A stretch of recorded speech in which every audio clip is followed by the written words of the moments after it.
Welcome back, everyone. We're here today with our brand new Motivation and Mindset Monday. It's great to have you here to start the week on the Cabral Concept podcast. Love being able to do these shows for you and really with you, because these are things that I think all of us are really working on. So if you don't already know, typically the day before this show comes out, I also send out a Sunday Rewind email. It's my only email of the week that I send out specifically based on where I'm at right now in my head. It's always fresh. It's always brand new material. It's things that I may have seen over the past week in my practice that I've been kind of mulling over and trying to find the answers to, and also in my own life. And so one of the things that I'd love to be able to do is I share that email with you. And then sometimes, and this seems to be something that's more popular on the show, I read you one of those emails and I give you my take, what was going through my head when I wrote that email. So again, no need to subscribe to the Sunday Rewind email, but of course you can do that if you'd like to. It only comes out once a week. And you can just find that at stevencabral.com/newsletter, and you could sign up right over there. What I want to do is I want to share with you an email that it meant a lot to me, because when I was first starting out, and you could literally do this for any part of my career or family or any part of my life, I can tell you for sure that I had no experience in it. I wasn't given anything special. I wasn't provided any special gifts or innate talents. It's just something that I began to work on and work through. And I've seen this just happen more and more throughout the years. And yes, I've tackled bigger obstacles and bigger challenges, but only because I've worked on the smaller things first.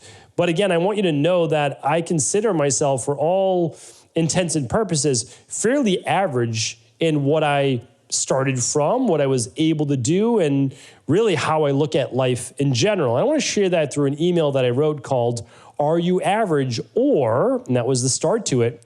And it went like this. I'm going to read it to you. I'm going to give you my take. This, again, seemed to be one of the more popular ones, so I wanted to break down the thought process behind it and how you can take your life from average in any particular area to extraordinary. So it goes like this. How good do you want to be? There's a Cameron Haynes quote that goes like this: be obsessed or be average. That may help you easily answer the first question above. Remember, there's nothing wrong with being average as long as you do not care about the results you're going to get. For example, I'm perfectly average at cooking, house projects, card games, and pretty much everything you could think of. And I'm well below average in other things like singing, which is painful for everyone, remembering song lyrics, or really anything musical at all. But that's okay. I'm perfectly happy in being average or below average in those areas. And here's why. It's simply not possible to be extraordinary in any area of life unless you are obsessed with being great at the thing you are working on. And being great at something, at least for 99% of people, takes years of dedication to that craft or subject. The sheer length of time it takes to accomplish anything truly worthwhile in and of itself denotes being obsessed. If you don't prefer the word obsessed, feel free to substitute it with passionate or disciplined. I like obsessed, though, because the people that seem to be enjoying life are obsessed with overcoming a challenge or chasing a worthy ideal, such as creating a beautiful family life, building a career, getting a degree or certification, researching a new topic, making art, writing a worthwhile book, or helping charity. The obsession and curiosity around this endeavor enables them to seamlessly wake up with energy and go to bed content. So what seems like stress on the outside during the day is actually them climbing the mountain. They see the summit and they are working steadfast towards their goal. They know it won't be easy, but they realize it will be worth it. And so they set forth each day upon a worthy goal. But this is also why you can't have 12 areas of life you want to be great in.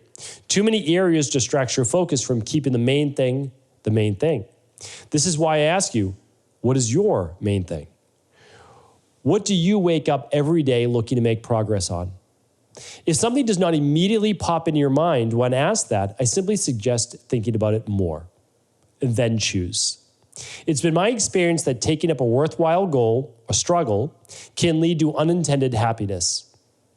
That was the end of the Sunday Rewind email, where, of course, I wish you all of the best life has to offer. Now, what I'd like to do is this, though, because there are points of this that I think need to be fleshed out a bit more. Now, I can't do that in one email, of course, but that's what our podcast, that's what our Mindset and Motivation Monday is all about. It's really, how good do you want to be?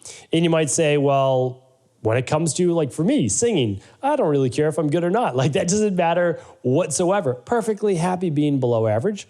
Perfectly happy not being able to carry a tune at all when I sing. Like, totally fine with that, right? So it's like, how good do you want to be? Well, in terms of a father to my 2 daughters, I want to be the best that there can be, right? I want to be the absolute best. That doesn't mean taking away from any other, fathers out there. That's not what it's about. It's the best that I can possibly be, right? When it comes to being a husband, the best that I can possibly be. Same for hopefully a son to my parents, a sibling to my siblings, etc., right? When it comes to my work, I want to be the absolute best I can be, right? The best that there is from my potential, what I'm looking to do. That's what I'm looking for.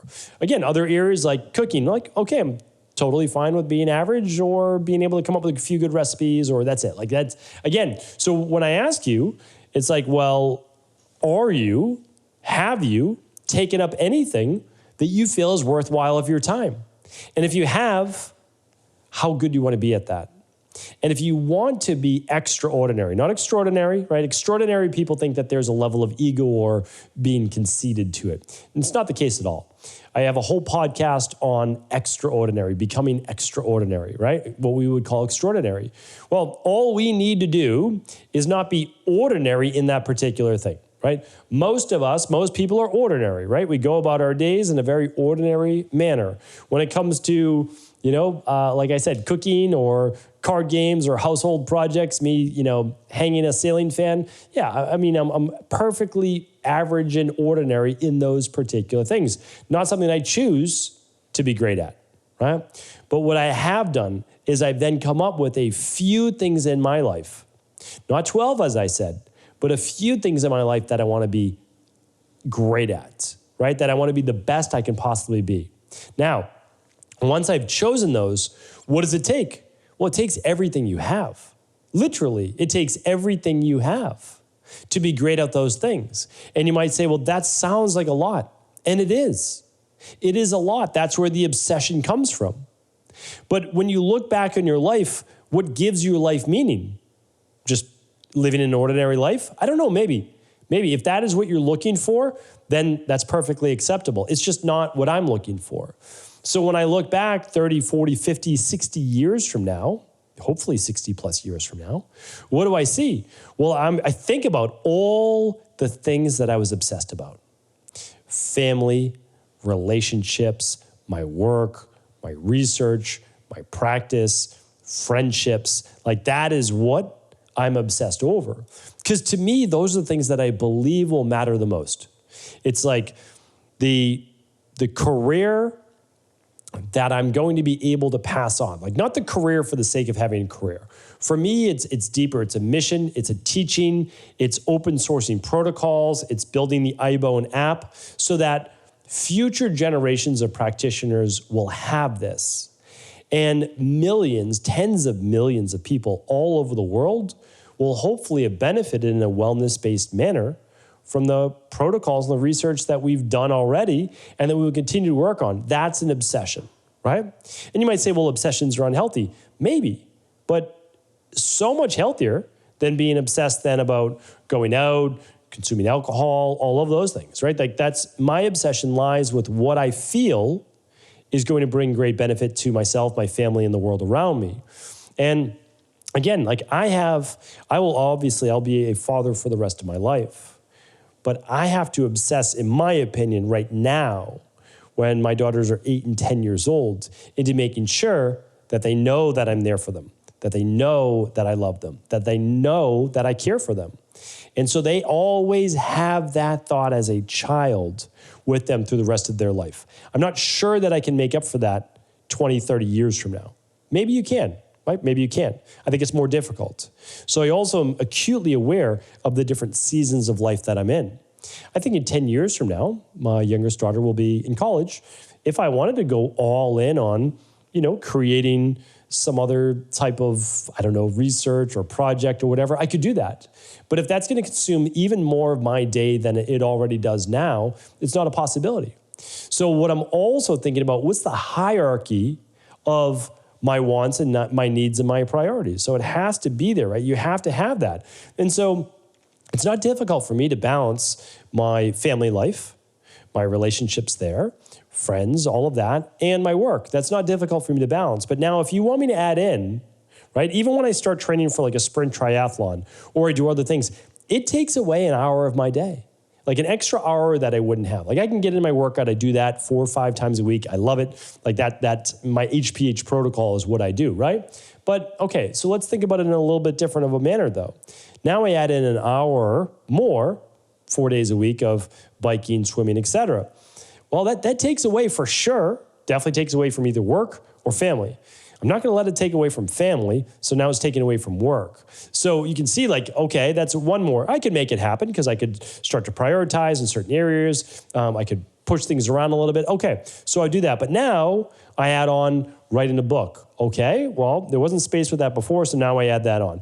And another thing I add on is, really getting deeper into archery and practicing that for an hour a day or 3 or 4 days a week. Or I get into jujitsu. Like the reason I don't do martial arts formally anymore is simply because there's no more hours in the day, right? There's literally no more hours.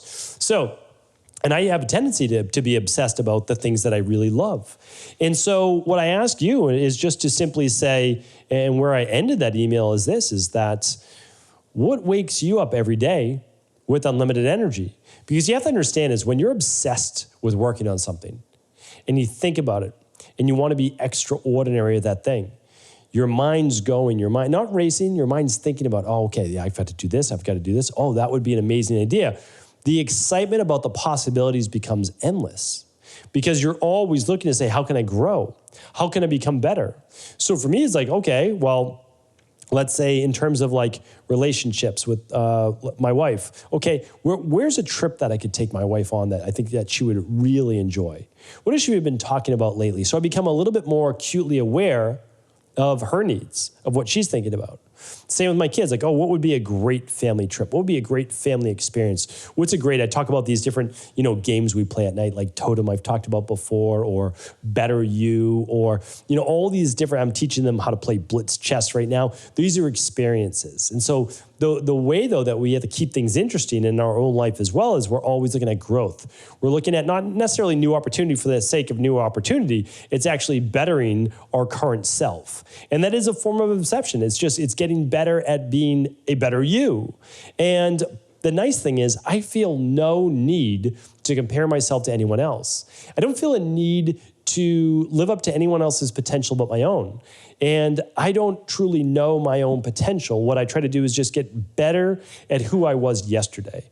And that's what I ask you is like, well, you don't need to compare yourself to any of your siblings or friends or social circle or coworkers. It's just like, how can you get better in 1, maybe 2 areas? I really find it hard to imagine someone picking more than 1 to 3 areas maximum. So if you feel like you're a little scattered right now and not making progress in any area, it might not be that you're not working hard enough. It might be that you're working too hard in too many different areas in order to be able to become obsessed in 1 or 2 different things, where you can begin to drill down and actually at the end of the day be like, wow, I accomplished a lot. Like I left nothing left today, meaning I worked on this, I worked on this, I worked on this. Okay, I wanted to get this. I'm going to write that down for tomorrow, right? That's tomorrow's project. So you see what I'm saying? Now you already have something for tomorrow.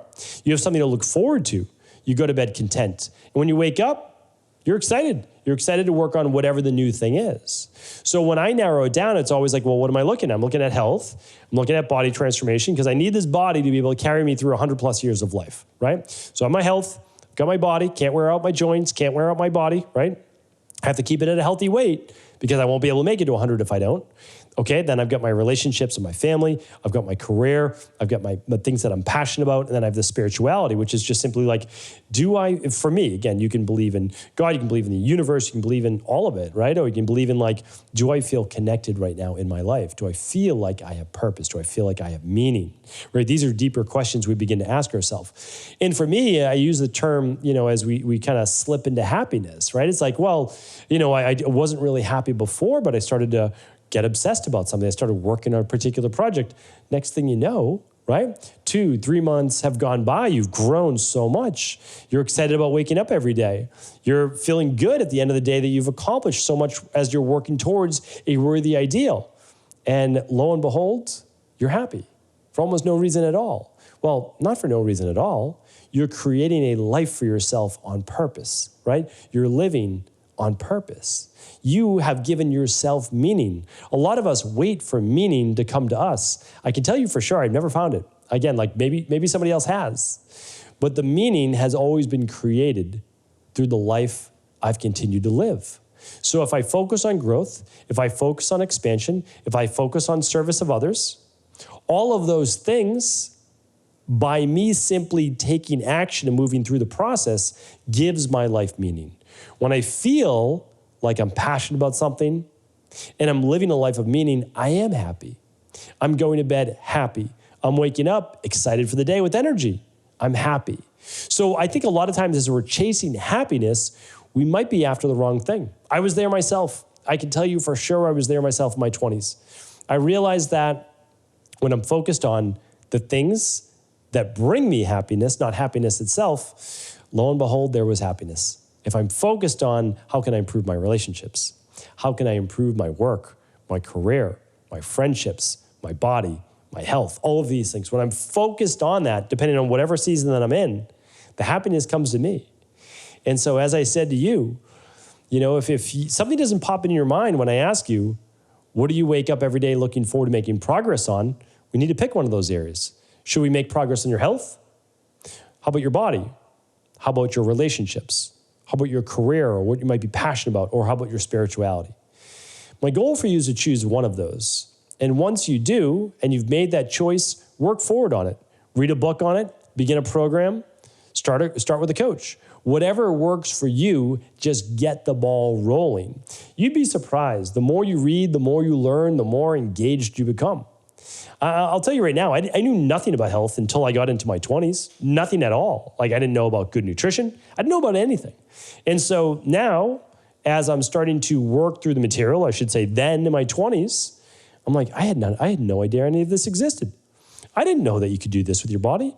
I didn't know that you'd be able to improve your hormone levels, your digestion, et cetera, by following this, this, and this. And that is the spark that leads to then the obsession. And it'll be a healthy obsession because you're focused on improving healthy qualities within you and not competing against anybody else, but actually bettering you. You competing against the you yesterday. And as you get better, you're going to notice that progress. You really will. It's going to lead to confidence. And then who knows, 2 years down the road, you may not even recognize yourself. I really feel that way. It's like, yeah, I've always been the same me, but I've simply gotten just a little bit better every year. And that compounds on top of each other. And the confidence that allows you to then go after your dreams, things that you never thought you would go after 10 years ago, 20 years ago, maybe even a year ago. And the reason is that you hadn't never taken that first step first. So take the first step. The first step is always choosing, right? You ask yourself the question, how good do I want to be? After that, if you don't know what it is that you want to work on, choose. Simply begin to work the progress. I'm telling you right now, the path will unfold for you along the way. Thanks so much for tuning into today's Mindset and Motivation Monday. I appreciate you. I thank you. As always, if this was helpful, do feel free to share it with anyone else you believe it could serve. Thanks so much for tuning into today's show. Before you go, don't forget to hit that subscribe button. I want to make sure that you're getting our daily content, not missing out on anything. Functional medicine, wellness, weight gain, weight loss, anti-aging, living longer, stronger, and all of the most cutting-edge research. And if there's any topics you want to hear, feel free to leave them in the comments below. Take care.